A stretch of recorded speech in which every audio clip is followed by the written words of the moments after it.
1923 a 1926, emerge uma bolha. Os fabulosos anos 20 foram ótimos para os Estados Unidos, o avanço elétrico se tornando mainstream, a classe média crescendo, rádios, carros e fábricas decolando, e o mercado de ações estava rugindo cada vez mais alto e sem muita volatilidade. 150% foi o retorno de ganho para o mercado de ações feito pelos investidores de 1922 a 1927, ações fortes em tecnologia liderando a bancada, Radio Shack e General Motors.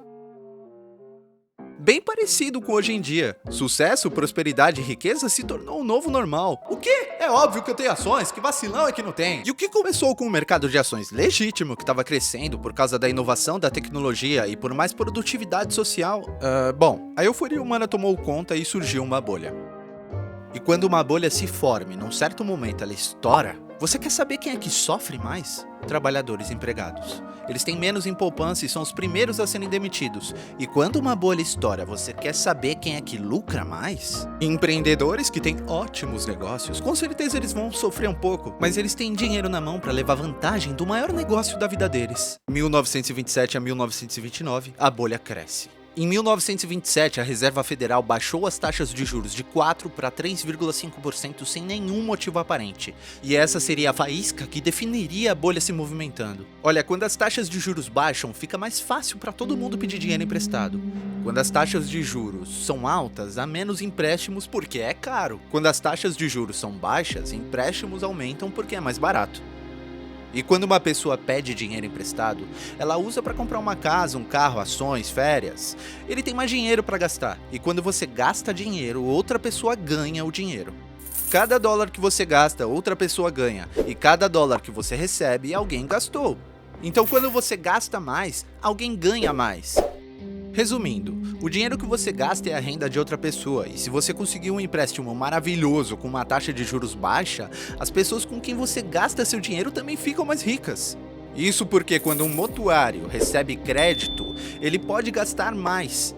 O gasto de uma pessoa é a renda de outra pessoa. E o quanto mais rica essa pessoa fica, ela pode assumir uma carga maior. E quanto maior o empréstimo que ela pega, significa mais dinheiro que ela vai repassar para o próximo cara. E esse próximo cara aumenta seu crédito para pegar um empréstimo maior. E esse processo se espalha por todo o país até que toda a economia esteja crescendo. Vamos voltar a 1927, quando a Reserva Federal baixou as taxas de juros de 4% para 3,5%. E todos começaram a pegar dinheiro emprestado para comprar ações. Ou seja, negociar na margem de crédito recém-criada fez as ações subirem.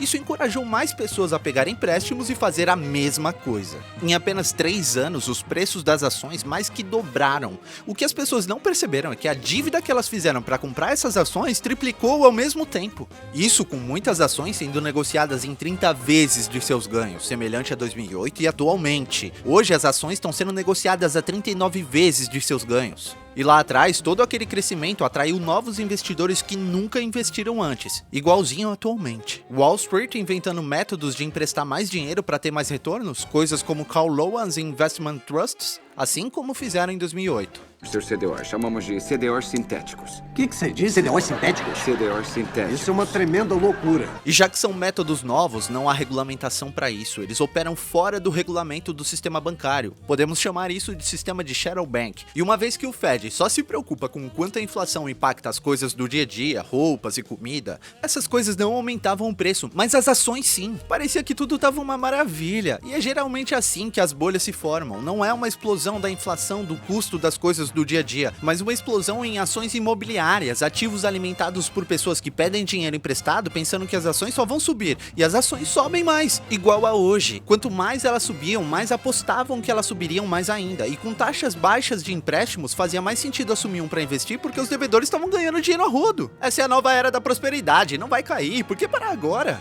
Parecido como 2008. Ah, você não tem renda nenhuma? Toma aqui uma hipoteca. E com a movimentação em alta, os bancos estavam na melhor fase. A menos que os preços despenquem e as pessoas comecem a retirar o dinheiro delas, o que nunca vai acontecer. Resumindo, o rebanho estava se movendo na mesma direção gananciosa. E ao mesmo tempo, a diferença de riqueza de produção nos States continuou a crescer possivelmente para o ponto mais alto que já foi até hoje. E em 1928, o Fed finalmente começa a ver o quão problemático estavam as especulações com dívidas. Então eles aumentam as taxas de juros de 3,5% quando viram a bolha em movimento para 5%, o que definiria a próxima etapa do movimento da bolha.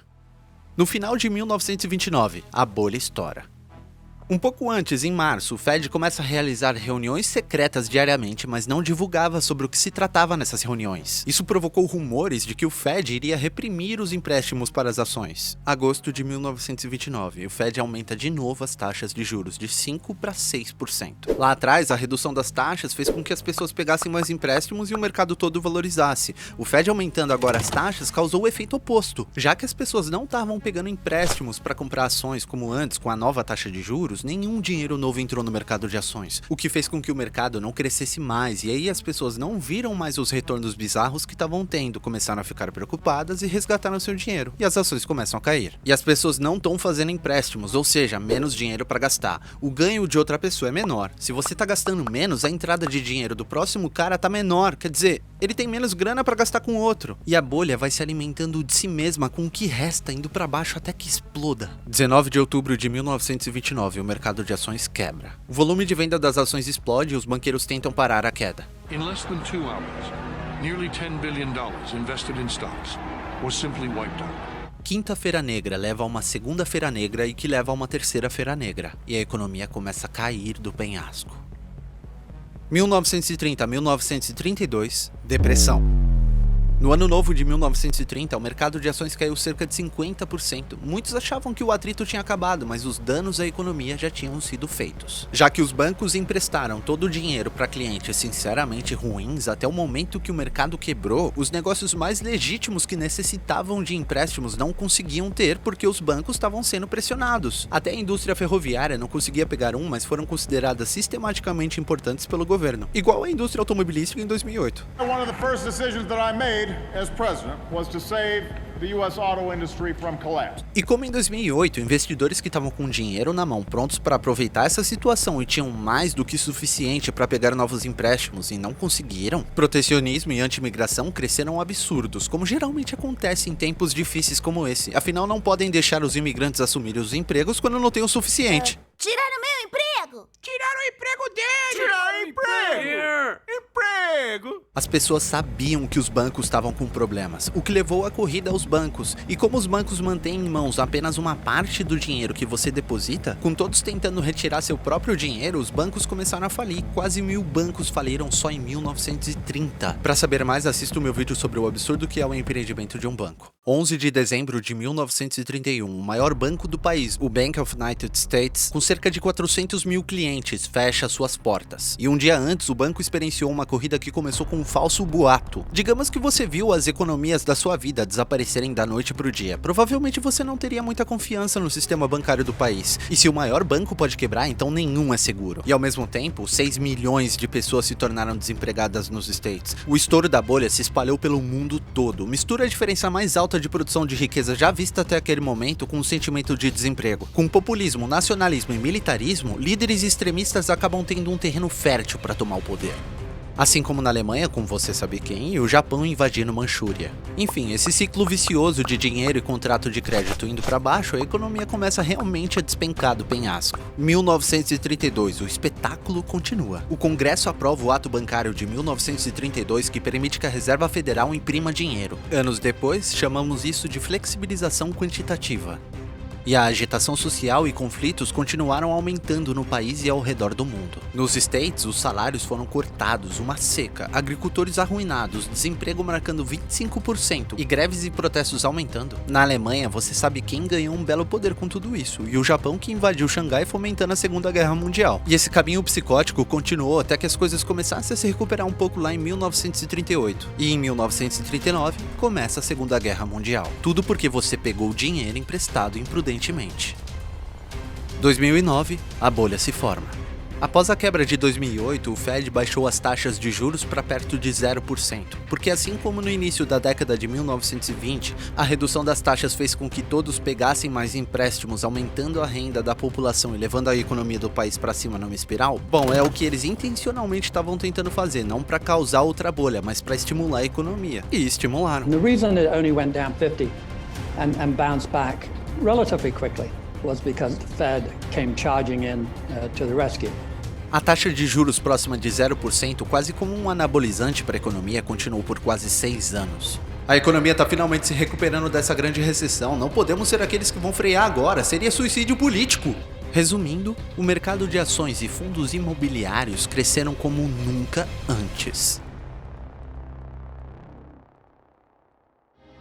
Semelhante a 1920 e 2008, só que com uma nova potência mundial numa ascensão silenciosa, China. Em 2016, o Trump toma posse e o Fed começa lentamente a aumentar as taxas de juros, o mesmo movimento que causou a quebra em 1929. Mal começou 2020 e o mercado estava atingindo um ponto de ebulição de 131 meses de expansão. E aí, Xablau, a Covid aparece. O mercado cai 25%.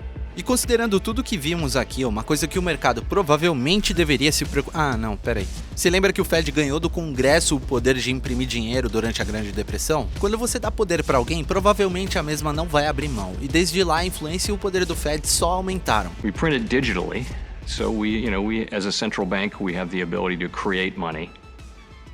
Digitally. E a impressão de dinheiro que aconteceu depois de 2008 foi apenas um pequeno ensaio no tempo para a poderosa impressora dos States, o país crescendo de novo com as taxas de juros perto de 0%. E no começo de 2021, mais de 40% de todos os dólares americanos do mundo foram impressos nos últimos 12 meses. O mercado de ações se recuperou bem rápido, o mercado imobiliário nem sequer foi afetado de fato e ambos continuaram com a sua escalada e a grande recessão 2.0 foi evitada. Bem parecido com o estouro da bolha da internet no início dos anos 2000 que levou a uma recessão em que o Fed também baixou as taxas para quase 0% na época, o que postergou a dor possivelmente até a crise de 2008. And this wasn't a crash in 2020. We did not have a market crash. But 2020 was such a bad year to rough. No. People got unemployment benefits, people got stimulus checks sent to them, people got bailed out in so many different ways where people didn't even want to get a job because they were making more money staying home than getting a job. E assim como em 1929, logo após a crise, a maioria das pessoas achavam que o pior já tinha passado. Hoje, a maioria das pessoas também acham que o pior já foi, mas assim como naquela época, o dano já tinha sido feito. If you go back to before the COVID, what you see is we have lost considerable strength in the economy. We have fewer people working and we have a reduced stream of goods and services, and yet the price is much higher. But is it really justified that we have delivered a serious wound to the global economy and the global stock market has gone way up? It doesn't feel right. I think we all know that. Hoje, a impressora está jorrando dinheiro a todo vapor e estímulos de crédito aparentemente chegando? Another $1,400 will be coming. I believe that it should go to people who in fact are in need. The sad truth of a lot of the, quote, stimulus is it didn't increase much in the way of real production, but it flowed a lot of it eventually into the market one way or the other. Ações sendo negociadas em níveis bizarros com uma média de 40 vezes de ganhos, assim como na década de 20, anos 2000 e 2008. Para entender um pouquinho mais, ações têm uma média de 16 vezes de ganhos. A quantidade de dívidas que as pessoas têm para financiar todo esse crescimento é alto de novo, assim como na década de 20 e 2008. E temos acesso a novos instrumentos econômicos, mas dessa vez foram criados por entusiastas da tecnologia ao invés de Wall Street, como o Bitcoin e a corretora Robinhood, que entrega a novos investidores o acesso facilitado a negociações. O motivo do rugido da década de 20, só que mais forte do que antes. Eu mesmo sou um fã dessa tecnologia, mas pensar que não tem chance nenhuma de ser afetada porque é descentralizada é o pensamento que fomentou as bolhas do passado. E Wall Street está espumando pela boca por conta de um novo instrumento financeiro brilhante, SPACs. Uma maneira nova e muito lucrativa de abrir o capital de empresas. So SPACs have always been the scummiest thing anyone can ever do in Wall Street. There is absolutely nothing that's a bigger scam, period, in the history of Wall Street, and everybody in Wall Street knows it. A SPAC is simply a convoluted way of saying that, hey, we're going to take a company public without going through any of the regulatory scrutiny that a company needs to go through when they're going public. E em 2021, somente nos 3 primeiros meses, tiveram novas SPACs totalizando a metade do total do ano de 2020 inteiro. E eu não ficaria surpreso se Wall Street tivesse novos instrumentos financeiros que nem ouvimos falar até que seja tarde demais, assim como em 2008. E ainda temos sinais surpreendentes que não vimos desde a década de 1930. Número 1. A ascensão do populismo. Em nenhum outro momento da história vimos uma grande diferença de riquezas, diferença da renda da população e a polarização política atual igual aos anos 30. The top 1/10 of 1% of the population's income is equal about to the bottom 90% combined. So that type of magnitude of gap has not existed since the 30s. This is reflecting the political polarity that exists, and you could see that that's the highest since about the turn of the century. Now, all I'm just saying is there's a lot of political polarity that's dealing with that. Agora, não importa se você acha que tá certo ou tá errado, o que importa é notar que existe um ressentimento e uma agitação social que só aumenta. Número 2. Como as taxas de juros já estão perto de 0%, se precisarmos de um estímulo baixando as taxas de juros, com as taxas perto de zero, o Fed não vai conseguir causar nenhum efeito. Numa recessão, baixar taxas de juros funciona para estimular empréstimos. No entanto, numa desalavancagem, baixar as taxas de juros não funciona porque as taxas de juros já estão baixas e em breve acertarão 0%. E aí o estímulo se encerra. E aí então eles vão recorrer para impressora de grana, programas de incentivo de crédito, assim como o governo sempre tem feito em tempos assim. Número 3. A ascensão da China para desafiar o poder dos Estados Unidos. As últimas 16 vezes que uma grande potência emergente enfrentou a potência mundial atual, culminou em guerra. O conceito da armadilha de Tucídides, assim como a guerra dos anos 30. The last time those things happened were in the 1930s. And if you look at history going back over periods of time before that, hundreds of years, I made a point of studying the last 500 years, you could see these patterns in history. Those are the circumstances that we're facing. And so the issue really, I think, is can we face those things in a skillful way and a bipartisan way so that we don't do ourselves even more harm than the circumstances have brought us as a challenge. Vídeo completo sobre isso no futuro, se inscreva para acompanhar. Mas talvez o sinal mais importante seja quando metade dos normes, por falta de um termo melhor, que nunca mostrou um pelinho de interesse em investir, começa a fazer investimentos, provavelmente tem uma bolha. E por quê? Porque os normes não conhecem nada de bom geralmente e são os últimos a saber de um bom investimento antes que seja tarde demais. Isso aconteceu com a bolha imobiliária em 2008, com o Bitcoin em 2017 e a bolha do GameStop. E notem essa sensação geral que todos acham que as coisas só vão subir, é o que está acontecendo agora. E como Warren Buffett disse, quando todos estão otimistas é hora de ser pessimista. E eu sou um dos que espera ansiosamente por essa próxima quebra do mercado. Vai ter tanta riqueza para se conquistar, tudo vai estar à venda e o meu tempo finalmente vai chegar. Agora você deve estar pensando, mas DeAngelo, isso é cruel, as pessoas vão sofrer, como você pode ser tão frio? Muitos têm acesso à mesma fonte de conhecimento que eu tenho para se preparar, e claro, muitos não têm, mas a culpa é minha? De qualquer maneira, se acontecer, seria mais moral não aproveitar e ter a possibilidade de cuidar de mim e da minha família quando eu sei muito bem do que pode acontecer? Não fazer o que eu posso fazer só porque os outros não se prepararam? Eu acho que isso equivale a uma sabotagem intelectual. Só pra deixar claro, eu não tô prevendo que tudo vai acontecer como eu disse, mas a filosofia de vida que eu sigo é que se a gente não pode prever o futuro, a gente tem que se assegurar de tudo, não importa o que o futuro aparentemente vai entregar. Pra encerrar isso aqui, eu vou deixar você com o seguinte: a história não se repete nunca, mas o homem se repete sempre. Voltaire. And it's correct that history doesn't necessarily repeat itself, but the cause-effect relationships are the important things to understand, and they are analogous. Say COVID never happened, there is no coronavirus, nothing happened, and 2020 goes the way it did. How does the market go? Where does it go? 35,000, 40,000? That's still a bubble that's been going for 11 years. No economy expansion goes for 11 years. And the debt of the country keeps rising the way it's rising for us, and the interest rates, that's not sustainable. Eventually, there is a crash that's gonna come, and it's not gonna be pretty. Almost everything happens over and over again for the same reasons. Okay, so these debt crises all happen over and over again for the same reasons.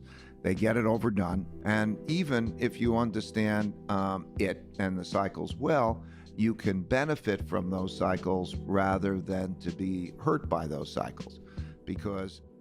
Fala pessoal, beleza? Se você chegou até o final desse vídeo aqui, eu tenho algumas coisas para falar para vocês. A primeira é agradecer. De alguma forma esse mini documentário te interessou e você tá aqui no final. A ideia desse canal é importar conhecimento fora do nosso idioma, trazendo pra gente aqui, pra nossa realidade, para nossa memória cultural, social. Às vezes a gente pega alguns conteúdos na gringa que são muito relevantes, são muito interessantes, e a gente quebra a cabeça para poder entender, por mais que a gente fale a língua, porque é outra realidade, é uma outra cultura, são outros termos, então eu tô realmente importando pra gente.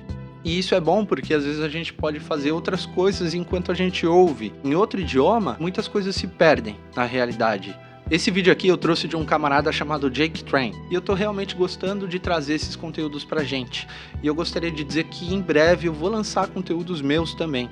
Eu gosto de escrever, gosto de criar, adoro trabalhar com isso. E em breve eu vou lançar algumas coisas minhas. Eu também vou trazer muitos conteúdos: política, psicologia, economia, comércio, filosofia, artes. Eu gosto de assistir esses tipos de conteúdos. E eu vou trazer pra gente. E isso independente, se tiver curtida, se tiver gostei, se tiver inscrito, se não tiver, pra mim não tem problema. Só que isso é uma via de mão dupla, querendo ou não. Se vocês realmente gostaram, deixa o seu gostei, se inscreve, ativa o sininho, deixa um comentário, dá uma sugestão. Pra mim é muito interessante. Gostaria de dizer também que esse vídeo aqui ele é baseado num livro de um famoso economista chamado Ray Dalio. O livro dele, que baseou esse vídeo todo, chama Dívida de Grandes Crises.